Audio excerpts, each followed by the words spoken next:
Moving on 5/5 Sai Krishna missing case విచారణ jet స్పీడ్తో సాగుతోంది. అయితే సాయి కృష్ణ ఏమయ్యాడు అనే దానిపై మాత్రం సస్పెన్స్ కంటిన్యూ అవుతోంది.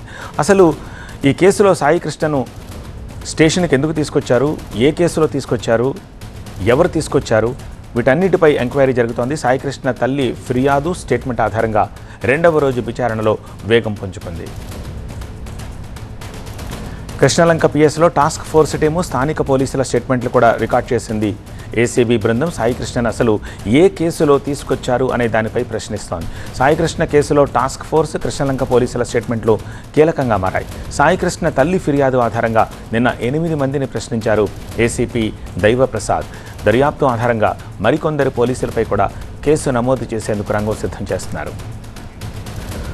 మరోవైపు టాస్క్ ఫోర్స్ ఏసీపీ లతని కూడా నిన్న 5 గంటల పాటు విచారించిన కమిటీ ఆమె స్టేట్మెంట్ను కూడా రికార్డ్ చేశారు. ఆ స్టేట్మెంట్ ఆధారంగానూ మరికొంతమంది టాస్క్ ఫోర్స్ అధికారులను ఏసీపీ బృందం ప్రశ్నిస్తోంది. ఇటు కృష్ణలంక శ్మశాన వాటికకు కూడా వెళ్ళింది దర్యాప్తు బృందం. సాయి కృష్ణ డెడ్ బాడీని దహనం చేశారన్న ఆరోపణలపై విచారణ చేస్తోంది. సాయి కృష్ణ మిస్సింగ్ తర్వాత ఖననం చేసిన మృతదేహాల వివరాలు సేకరిస్తోంది. గుర్తు తెలియని మృతదేహాల విషయంలో ప్రొసీజర్ ఫాలో అయ్యారో లేదోనని ఎంక్వైరీ చేస్తున్నారు. శ్మశాన వాటిక ఎలక్ట్రికల్ ఫర్నేస్ ఆపరేటర్ భాషను సైతం అదుపులోకి తీసుకుని విచారిస్తున్నారు.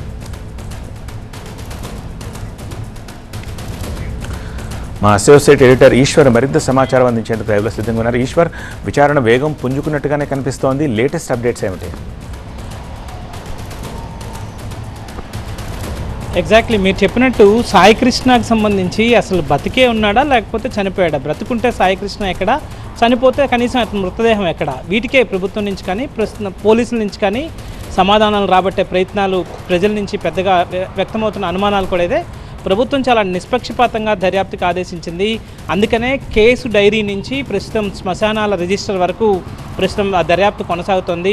ప్రధానంగా ఎలక్ట్రిక్ ఫర్నేస్కి సంబంధించి అక్కడున్న కీపర్ భాషని TV9 ప్రత్యేకంగా కూడా మాట్లాడడం జరిగింది. భాష ఇచ్చిన ఆధారాలే చాలా కీలకం కాబోతున్నాయి ఈ కేసులో. సాధారణంగా ఒక అనాథ శవాన్ని తీసుకొచ్చినప్పుడు దానికి కొంత ప్రొసీజర్ ఉండాలి. కానీ ఆ అనాథ శవం ఎక్కడి నుంచి తీసుకొచ్చారో వాటికి సంబంధించిన వివరాలను భాష ద్వారా తెలుసుకునే ప్రయత్నం చేశారు. మే 23వ తేదీన అంటే మే 9న సాయి కృష్ణ మిస్ అయితే మే 23వ తేదీన ఒక అనాథ శవాన్ని తీసుకొచ్చారు. 24 అంతా అక్కడే ఉంచారు. 25వ తేదీ ఉదయాన్నే దాన్ని ఖననం చేసినట్టుగా ఆయన చెప్పారు. దానికి సంబంధించి బస్టాండ్లో ఉన్న అనాథ మృతదేహం అని అతను చెప్పారు. కానీ దానికి సంబంధించిన SOP ఉంటుంది. ఒక అనాథ మృతదేహం దొరికినప్పుడు దానికి సంబంధించిన ఫోటోలు తీయాలి, వేలిముద్రలు సేకరించాలి, దానికి సంబంధించి మిగతా దుస్తుల్ని భద్రపరచాల్సిన అవసరం ఉంటుంది. వాటితో పాటు 72 నిర్దిష్ట కాలాన్ని వెయిట్ చేయాల్సిన అవసరం ఉంటుంది. కేసు రిజిస్టర్ చేయాల్సిన అవసరం ఉంటుంది. నిర్దిష్ట కాలం అంటే మినిమం 72 అవర్స్ వెయిట్ చేసిన తర్వాత మాత్రమే స్థానికంగా ఉన్న లోకల్ బాడీస్కి సంబంధించి వాటిని మృతదేహాన్ని అనాథ శవంగా ఇచ్చి ఒక రిక్విజిషన్ ఇచ్చి ఫర్నేస్కి కావచ్చు లేకపోతే శవాన్ని దానికి సంబంధించిన అంత్యక్రియలకు పంపించాల్సి ఉంటుంది. కానీ ఇక్కడ 23వ తేదీ వచ్చింది కాబట్టి 25 దాకా అందుకే ఉంచారా? ఆ బాడీ ఎప్పుడు అక్కడ ఐడెంటిఫై అయింది, దానికి సంబంధించి కేసు రిజిస్టర్ నమోదు చేశారా? ఇట్లాంటి వివరాలు ఏమీ లేదు. వాస్తవానికి ఇంత పెద్ద సంచలనమైన కేసులో అసలు సాయి కృష్ణ ఏమయ్యారన్న దాని మీద మాత్రం ఒక్క ప్రకటన కూడా పోలీస్ అధికారి నుంచి రాలేదు. కానీ దర్యాప్తు మాత్రం జరుగుతున్న తీరు చాలా ఆశ్చర్యకరంగానే ఉంది. ఎందుకంటే ఏకంగా ఆరోపణలు ఎదుర్కొంటున్న సిఐ మీద ఏకంగా మర్డర్ కేసు రిజిస్టర్ చేశారు. సాధారణంగా పోలీసులు ఆ సర్కమ్స్టెన్షియల్ ఎవిడెన్స్ లేకపోతే ఏకంగా ఒక ఇన్స్పెక్టర్ మీద అట్లాంటి మర్డర్ కేసును రిజిస్టర్ చేయరు. వాళ్ళ తల్లిదండ్రులు చేస్తున్న ఆరోపణలు కావచ్చు, అక్కడ స్థానికంగా లభించిన వాళ్ళు సేకరించిన ఆధారాలు కావచ్చు, ఇవన్నీ పరిగణలోకి తీసుకున్న తర్వాత మాత్రమే మర్డర్ కేసు సెక్షన్ కింద కేసు రిజిస్టర్ చేస్తారు. సో 103(1) BNS కింద కేసు రిజిస్టర్ అయింది. కాబట్టి ఆ తర్వాత ఇప్పుడు ప్రధానంగా శ్మశానాలకు సంబంధించి వెళ్ళి అక్కడ వాటికి సంబంధించి అక్కడికి ఏమైనా ఫోటోలు తీశారా, లేకపోతే అక్కడ ఎప్పుడు ఏ మృతదేహాలను తీసుకొచ్చారు, ఎప్పుడు ఖననం చేశారనే ప్రక్రియ ఒకవైపు చేస్తూనే మరొక వైపు స్టేషన్ సిబ్బందిని విచారిస్తున్నారు, టాస్క్ ఫోర్స్ సిబ్బందిని విచారిస్తున్నారు, మిగతా వాటికి సంబంధించిన ఆ టైంలో డ్యూటీలో ఉన్న సిబ్బందిని విచారిస్తున్నారు. సో దర్యాప్తు అయితే చాలా వేగంగా కొనసాగుతున్నట్టుగానే మనం అర్థం చేసుకోవచ్చు. ఎందుకంటే నిన్న ఉదయం ప్రారంభమైన టాస్క్ ఫోర్స్కి సంబంధించిన ఎంక్వైరీ ఈ ఉదయం తెల్లవారుజామున 3 గంటల వరకు సాగింది. మళ్ళీ తిరిగి ఉదయాన్నే ఆ ప్రక్రియ ప్రారంభమైంది. శ్మశాన వాటికి వెళ్ళి అక్కడి నుంచి ఆధారాలు తీసుకునే ప్రయత్నం చేస్తున్నారు. సో దాన్ని బట్టే కేసు ఇంటెన్సిటీ ఎంత తీవ్రత ఉంది ఈ కేసులో అన్నది మనకు అర్థమవుతోంది. ఒకవేళ సాయి కృష్ణ బ్రతికి ఉన్నాడని పోలీసులు నిర్ధారించుకుంటే ఈ శ్మశాన వాటికి వెళ్ళి అక్కడ స్వర్గపురిలో ఆ రికార్డులను వెతకడం కావచ్చు, లేకపోతే ఎలక్ట్రిక్ ఫర్నేస్కి సంబంధించిన అక్కడ జరిగిన ప్రక్రియ, గత కొద్ది రోజులుగా జరిగిన ప్రక్రియకి సంబంధించి ఆ సీసీ ఫుటేజ్ని కావచ్చు, లేకపోతే అక్కడ తీసుకొచ్చే వాళ్ళ వివరాలు నమోదు చేసి ఆ రిజిస్టర్కి సంబంధించి కావచ్చు, ఇంటి డీటెయిల్డ్ విచారణ జరగదు. సో ఖచ్చితంగా పోలీసులు కూడా నమ్ముతున్నారు సాయికృష్ణని లాకప్ అలోనే, అంటే అనుమానాస్పద స్థితిలోనే మృతి చెందిన తర్వాత అతన్ని అక్కడి నుంచి తీసుకెళ్లి దహనం చేశారు. ఆధారాలు లేకుండా ఈ ప్రయత్నం అంతా జరిగింది అన్నట్టుగా చాలా స్పష్టంగా అర్థమవుతుంది. నిజంగా ఇప్పటి వరకు సాయికృష్ణకి సంబంధించి ఒక్క ఆధారాన్ని పోలీసులు బయట పెట్టలేకపోయారు. ఒక్క ఆధారాన్ని కూడా ఇంకా నిర్ధారించినట్టుగా కూడా బయటికి సమాచారం వస్తున్న నేపథ్యం అయితే కనిపించలేదు. సో ఇట్లాంటి పరిస్థితుల్లో ప్రభుత్వం అయితే చాలా సీరియస్గా, ఎవరైతే ఒకవైపు ప్రభుత్వాన్ని వాళ్ళ కుటుంబ సభ్యులు ఆశ్రయించి న్యాయాన్ని కోరినప్పటికీ వాళ్ళకి ఒకవైపు ఖచ్చితమైన భరోసా ఇస్తూనే మరొకవైపు న్యాయ ప్రక్రియలో ప్రభుత్వం ఏమాత్రం జోక్యం చేసుకుంటున్నట్టుగా కనిపించడం లేదు. న్యాయ ప్రక్రియ యథావిధిగా జరగాలి, తప్పు చేసిన వాళ్ళు ఎవరైనా శిక్ష పడాలి అన్నట్టుగానే ప్రభుత్వం వ్యవహరిస్తోంది. అయితే ప్రతిపక్షం కొన్ని అనుమానాలు లేవనెత్తుంది. ఎందుకంటే విజయవాడ అన్నది నగర పోలీస్ కమిషనరేట్ పరిధిలో ఉంటుంది. విజయవాడ నగరానికి పోలీస్ కమిషనర్గా ఐజీ ర్యాంక్ అధికారి రాజశేఖర్ ఉంటారు. కానీ అక్కడ ఈ కేసు దర్యాప్తు కోసం నియమించిన వ్యక్తి ఎవరైతే నరసింహ కిషోర్ ఉన్నారో ఆయన కేవలం ఒక ఎస్పీ ర్యాంక్ అధికారి. సో ఒక ఎస్పీ ర్యాంక్ అధికారి ఐజీ ర్యాంక్గా ఉన్న ఈ నగర పోలీస్ కమిషనరేట్ పరిధిలో ఎట్లాంటి ఎంక్వైరీ చేయడానికి అథెంటిసిటీ ఉంటుంది? ఆయన ఒకవేళ ఐజీకి సంబంధించిన ఐజీ పరిధిలో చేయాల్సి ఉంటుంది కాబట్టి ఐజీ పైన ఇట్లాంటి విచారణ చేయడానికి ఒక సాధారణ ఎస్పీ స్థాయి అధికారిని నియమిస్తారా అన్నది ప్రధానంగా ప్రతిపక్షం లేవనెత్తుంది. మిగతా అంశాలు కూడా కేవలం వాళ్ళ కుటుంబ సభ్యుల్ని భరోసా ఇస్తే కాదు, రాష్ట్ర ప్రజలకు కూడా భరోసా ఇవ్వాల్సిన అవసరం ఉందన్నది ప్రతిపక్షం ప్రధానంగా చెబుతోంది. ఎందుకంటే ప్రజల భద్రతకి సంబంధించిన అంశం ఇది. ప్రజల భద్రతని పరిరక్షించాల్సిన పోలీసు శాఖ ఒక వ్యక్తిని అదృశ్యం చేసి అతన్ని చంపి అతన్ని మృతదేహాన్ని కూడా దహనం చేసినట్టుగా, ఆధారాలు లేకుండా చేసినట్టుగా వస్తున్న ఆరోపణల నేపథ్యంలో సో ఇట్లాంటి ప్రశ్నలన్నిటికీ పోలీస్ శాఖ సమాధానం చెప్పాల్సి ఉంది. సో అట్లాంటి వాటి కోసమే ప్రజలందరూ చాలా ఈగర్గా వెయిట్ చేస్తున్న నేపథ్యం అయితే రాష్ట్రంలో కనిపిస్తుంది. ఎస్బీఐ తెలంగాణ ప్రభుత్వాన్ని వెన్నుపోటు పొడిచిందా? అవుననే భావనలోనే ఉంది తెలంగాణ ప్రభుత్వం. అందుకే బ్యాంకు తీరును ఎండగట్టే ప్రయత్నాలు చేస్తోంది. వేలం వేసిన రాయదుర్గం భూములపై ఎస్బీఐ పిటిషన్ ని తప్పుపడుతుంది రాష్ట్ర ప్రభుత్వం. ప్రభుత్వ రంగ సంస్థ ప్రభుత్వ పరువు తీయడంపై అభ్యంతరం వ్యక్తం చేస్తుంది. మారుభూమికి ఓకే చెప్పి వేలం తర్వాత పిటిషన్ వేయడంపై సీరియస్ అయింది. రాజకీయ ఒత్తిళ్లతో ఎస్బీఐ వైఖరి మార్చుకుందని గవర్నమెంట్ అనుమానం వ్యక్తం చేస్తోంది. ఎస్బీఐ తీరుపై ప్రధానికి, ఆర్థిక మంత్రికి, ఆర్బీఐకి ఫిర్యాదు చేసే యోచనలో ఉంది. ఇప్పటికే ఎస్బీఐతో ఆర్థిక సంబంధిత అంశాలపై పునఃసమీక్ష చేస్తున్న ప్రభుత్వం ఖాతాలు, డిపాజిట్లను వేరే బ్యాంకులకు బదిలీ చేసే అంశంపై కసరత్తు చేస్తోంది. రైట్, ఇదే అంశానికి సంబంధించి మరిన్ని అప్డేట్స్ అందించడానికి మా కరెస్పాండెంట్ ప్రభాకర్ అందుబాటులో ఉన్నారు. ప్రభాకర్, ప్రభుత్వం ఇష్యూని ఎందుకు సీరియస్గా తీసుకుంది? అసలు సర్కార్ బ్యాంక్ ఖాతాల మార్పిడి అంత ఈజీగా జరిగే పనేనా? దీంట్లో మెయిన్లీ ఈ ఫిర్యాదుల ద్వారా ప్రభుత్వం ఏం ఆశిస్తోంది? అసలు నిన్నటి నుంచి కూడా మనం చూస్తున్నాం. మొన్న ఎప్పుడైతే స్టే వచ్చిందో రాయదుర్గం భూములకు సంబంధించి ఆక్షన్ అయిన తర్వాత ఎస్బీఐ ఎప్పుడైతే పిటిషన్ వేసిన తర్వాత స్టే వచ్చిందో అప్పటి నుంచి కూడా రాష్ట్ర ప్రభుత్వం చాలా సీరియస్గా ఉంది.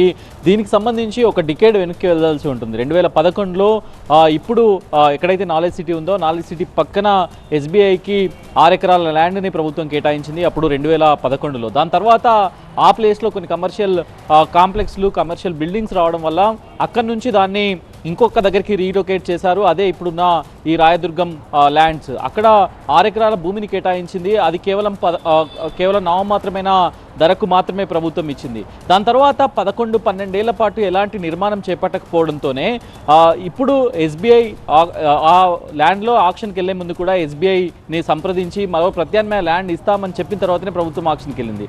కానీ ఆక్షన్కి వెళ్ళిన తర్వాత ఎస్బీఐ తీసుకున్న నిర్ణయం కోర్టుకు వెళ్ళడం, ఇట్లాంటి అంశాలపైన ప్రభుత్వం చాలా తీవ్రంగా స్పందిస్తుంది. దీనిలో ఒక రాజకీయ కోణం ఉంది, రాజకీయ కుట్ర ఉంది అనే అనుమానాలను కూడా ప్రభుత్వం భావిస్తున్న నేపథ్యంలో సో దీనికి సంబంధించి నిన్న ఒక డెసిషన్కి వచ్చారు.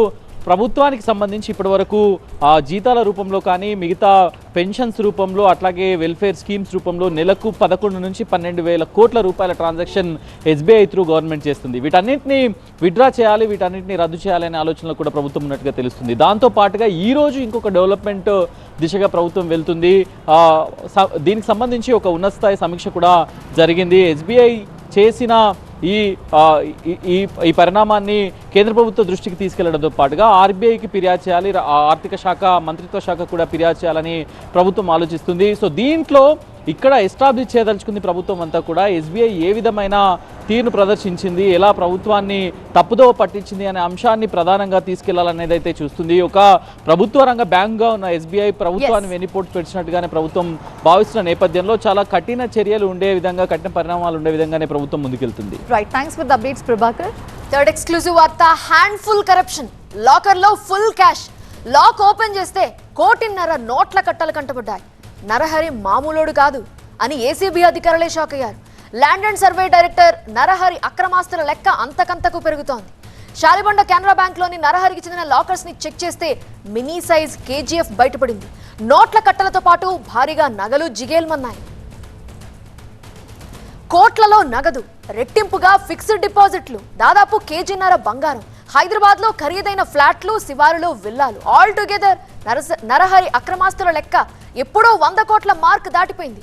నరహరికి ఆదాయానికి మించి ఆస్తులున్నట్లు తనిఖీల ఫస్ట్ ఫేజ్ లోనే నిర్ధారణకు వచ్చారు ఏసీబీ అధికారులు. కెనరా బ్యాంక్ లో నరహరికి సంబంధించిన 2 లాకర్లు ఉన్నాయి. ఒక లాకర్ లో 1,50,00,000 నగదుని, మరో లాకర్ లో గోల్డ్ ఆర్నమెంట్స్ ని గుర్తించారు ఏసీబీ అధికారులు. సోమవారం నరహరిని కస్టడీలోకి తీసుకుని లాకర్, క్యాష్, అలానే గోల్డ్ పై కూడా ప్రశ్నించనున్నారు. ఇంత డబ్బు ఏ విధంగా సంపాదించాడు, ఇంకా ఎంత మొత్తంలో అక్రమాస్తులు ఉన్నాయి, అధికారులు ఏమంటున్నారు వివరించడానికి మా ప్రతినిధి ప్రణీత సిద్ధంగా ఉన్నారు. Praneetha. Lands and records deputy డైరెక్టర్గా ఉన్నటువంటి నరహరి లాకర్స్ని ఏసీబీ అధికారులు ఇవాళ ఓపెన్ చేశారు. సో 2 లాకర్స్ని తిరగవరగా ఒక లాకర్లో కంప్లీట్గా 1 కోటి రూపాయలకు పైగా నగదు లభించింది. అండ్ సేమ్ టైం ఈ మరొక లాకర్లో బంగారు ఆభరణాలను కూడా ఏసీబీ ఐడెంటిఫై చేసింది. అయితే ఈ బంగారు ఆర్నమెంట్స్కి సంబంధించి వాళ్ళ కుటుంబ సభ్యులవి ఈ ఆర్నమెంట్స్గా తెలుస్తుంది. సో ఫర్దర్గా ఏసీబీ అధికారులు అసలు ఈ స్థాయిలో గోల్డ్ ఎక్కడి నుండి వచ్చింది అనేటువంటి దానిపైన కూడా దర్యాప్తు చేయబోతున్నారు. సో ఇప్పటివరకు ప్రాథమికంగా ఉన్నటువంటి సమాచారం ప్రకారం అయితే ఈ బంగారం అంతా కూడా పూర్తిగా వీళ్ళ కుటుంబ సభ్యులకు సంబంధించినటువంటి బంగారంగా తెలుస్తుంది. సో వీళ్ళందరికీ కూడా కేవలం నరహరికి సంబంధించినటువంటి లాకర్ ఒకటే ఉండటంతో వాళ్ళు నరహరి లాకర్లో ఇదంతా కూడా పెట్టినట్టు తెలుస్తుంది. ఫర్దర్ ఎంక్వైరీలో ఏసీబీ అధికారులు దీన్ని అఫీషియల్గా కన్ఫర్మ్ చేయాల్సి ఉంది. సో ప్రజెంట్ నరహరిని గత కొద్ది రోజుల క్రితమే ఏసీబీ అధికారులు అరెస్ట్ చేసినటువంటి విషయం తెలిసిందే. అతడి ఇంట్లో దాదాపు 1,54,00,000 రూపాయలకు సంబంధించినటువంటి నగదును స్వాధీనం చేసుకున్నారు. అండ్ సేమ్ టైం చాలా వరకు గోల్డ్తో పాటు సిల్వర్ ఆర్నమెంట్స్ని కూడా సీజ్ చేశారు. సో వీటన్నిటికీ సంబంధించి దాదాపు 150 కోట్లకు పైనగానే బహిరంగ మార్కెట్లో ఉంటున్నటువంటి అంచనాకు గతంలోనే ఏసీబీ వచ్చినటువంటి విషయం తెలిసిందే. తాజాగా కొన్ని ల్యాండ్ డాక్యుమెంట్స్ని కూడా ఏసీబీ సీజ్ చేసింది. కాబట్టి వీటన్నిటికీ సంబంధించి ఫర్దర్గా సోమవారం రోజు నరహరిని ఏసీబీ కస్టడీకి తీసుకొని ఉంది. అండ్ సేమ్ టైం ఈరోజు ఇప్పుడు బ్యాంక్ లాకర్స్ తెచ్చినటువంటి దాంట్లో ఈ అమౌంట్తో పాటు గోల్డ్ ఏదైతే ఉందో వాటిని కూడా ఏసీబీ ఈ సీజ్ చేసేటువంటి ప్రాపర్టీస్లో కలుపుతున్నారు. అయితే ఈ గోల్డ్ ఆర్నమెంట్స్కి సంబంధించి మాత్రం లాకర్లో పెట్టింది తమ కుటుంబ సభ్యులు అని చెప్పేసి చెప్తున్నారు. సో దానిపైన కూడా ఏసీబీ లోతుగా దర్యాప్తు చేరింది. రైట్ ప్రణీత. రాధా గాయత్రిది సహజ మరణమా, హత్య? అసలు ఆ గదిలో ఆ రోజు ఏం జరిగింది? ఉత్తరాఖండ్లోని ముసోరిలో విశాఖకు చెందిన సాఫ్ట్వేర్ ఇంజనీర్ గాయత్రి అనుమానాస్పద మృతి కేసులో ఇలాంటి ఎన్నో అనుమానాలు రేజ్ అవుతున్నాయి. లేటెస్ట్గా ఈ ఇష్యూలో సంచలన ఆరోపణలు చేశారు ఆమె స్నేహితురాలు. పెళ్లైన తర్వాత శ్రీచరణ్తో గాయత్రి చాలా ఇబ్బంది పడిందన్నారు రాధా గాయత్రి స్నేహితురాలు చరిత. గాయత్రిని ఎవరితో మాట్లాడవద్దని వేధించేవాడని, ఎక్కడికి వెళ్ళినా వీడియో కాల్స్ పదే పదే చేయమని ఇబ్బంది పెట్టేవాడని చెప్పారు. గాయత్రితో శ్రీచరణ్ సైకోలా ప్రవర్తించేవాడని, అతడిని మార్చడానికి ఆమె ఎంతో ప్రయత్నించిందన్నారు ఆమె స్నేహితురాలు చరిత. భార్య చనిపోయిందన్న బాధ శ్రీచరణ్లో ఏమాత్రం లేదన్నారు. గాయత్రి ఎంత హ్యాపీగా ఉండే మనిషి 10 ఏళ్ల నుంచి, ఈ పెళ్ళి అయిన తర్వాత 6 months నుంచి మాత్రం తను చాలా గోత్రూ అవుతోంది. అండ్ కొన్ని విషయాలు మాతో క్యాజువల్గా మాట్లాడేటప్పుడు చాలా షేర్ చేసుకుంది తను. అందులో చెప్పాలంటే ఎస్పెషల్లీ తను పెళ్ళైన తర్వాత, శ్రీచరణ్తో పెళ్ళైన తర్వాత చాలా హికప్స్ ఉన్నాయి తన లైఫ్లో. ఎలా అంటే ఎంతసేపు తను అనుమానించడము, లేదా అంటే ఒక టైప్ ఆఫ్ ఓవర్ పొజెసివ్నెస్ ఉంది శ్రీచరణ్కి, అది తను గమనించింది. She herself is a psychologist. So తను ఏంటంటే శ్రీచరణ్ది ఒక స్ప్లిట్ పర్సనాలిటీ అని చెప్పాలి. పెద్దవాళ్ళ ముందు తను ఎంత వినయంగా, ఎంత విధేయంగా, ఎంత డౌన్ టు ఎర్త్ గా ఉంటాడో, ఆన్ ద కాంట్రరీ గాయత్రితో ఉన్నప్పుడు తను చాలా అగ్రెసివ్ గా ఉన్న సందర్భాలు ఉన్నాయి. అంటే అగ్రెసివ్ ఇన్ ద సెన్స్ తను చెప్పినట్టే వినాలి, తను చెప్పినట్టే చేయాలి. ఎగ్జాంపుల్ చెప్పాలంటే తను యూపీఎస్సీకి కట్టాలనుకున్నప్పుడు he just objected that you are not going to do that. Somehow ఇంకా పేరెంట్స్ సపోర్ట్, వాళ్ళ ఇన్లాస్ సపోర్ట్ తోటి ముందుకెళ్ళాలి అని తను డిసైడ్ అయిందనమాట. అలాగే తను ఎక్కడికన్నా వెళ్తే వీడియో కాల్స్ చేయమండము, ఎంతసేపు నువ్వు ఎక్కడున్నావు నాకు చెప్పు అని ఊరికే వేధించడం అలా చేసేవాడు. ఇనీషియల్గా అది తను కన్సర్న్ అనుకుంది, కానీ అది కంటిన్యూస్గా ఒక ప్యాటర్న్ లాగా మారింది తనకి. అవి గాయత్రి స్నేహితురాలు చరిత చెప్తున్న మాటలు. అటు గాయత్రి పేరెంట్స్ కూడా తమ అల్లుడే చంపాడని చాలా బలంగా ఆరోపిస్తున్నారు. ఇటీవల టీవీ9తో మాట్లాడిన గాయత్రి పేరెంట్స్ ఆమె ఎంతో వేదన అనుభవించిందని, ఇంటికొచ్చాక అన్ని విషయాలు చెబుతారని, ఇంతలోనే ఇంత ఘోరం జరిగిపోయిందని వాపోయారు. ఆదివారం మధ్యాహ్నం 2 గంటల వరకు ఉందండి నాతో మాట్లాడింది. ఏం లేదు, ఏదో దీనికి వెళ్తున్నామమ్మా మేమిద్దరం అని, చూడు మా డ్రెస్సులు అవి చూడని డ్రెస్సులు చూపించింది. దాని భర్తే దాన్ని చంపాడు అన్నదే నాకు తెలిసింది అంతే. నేను అదే అనుకుంటున్నాను, న్యాయం కావాలి నాకు. వాళ్ళిద్దరూ కలిసే లేరండి ఎప్పుడు. అబ్బాయి పూణేలో ఉండేవాడు, అమ్మాయి హైదరాబాద్లో ఉండేది, ఢిల్లీ వెళ్ళింది అంతే. అది ఫైనల్గా నిన్న వచ్చి చెప్తాను అందరినీ కూర్చోబెట్టి అని మాత్రం చెప్పింది నాకు. అందుకే వెయిట్ చేసాం. నిన్న ఈ అబ్బాయి ఇలా చేయడం, ఇలా రావడం అన్నది ఆ అబ్బాయి మీద మరి మాకు అనుమానం ఉంది. ఇదైతే నేను 100% రాసిస్తాను. మీరు ఎవరు చెప్పినా నేను అదే చెప్తాను. ఆ అబ్బాయే చేశాడు. నా కూతురికి న్యాయం కావాలి, నాలాంటి తల్లిదండ్రులకు న్యాయం కావాలి. ఇది నాకు కోరుకున్నది. గాయత్రిది సహజ మరణమా, హత్య? ఈ కేసులో ఇప్పటివరకు ఎలాంటి క్లూస్ లభించాయి చెప్పడానికి మా ప్రిన్సిపల్ కరెస్పాండెంట్ లైవ్లో సిద్ధంగా ఉన్నారు. జ్యోతి, ఇప్పటివరకు ఈ కేసులో పోలీసుల ఎంక్వైరీ ఏ విధంగా కొనసాగుతుంది, ఎటువంటి క్లూస్ లభించాయి?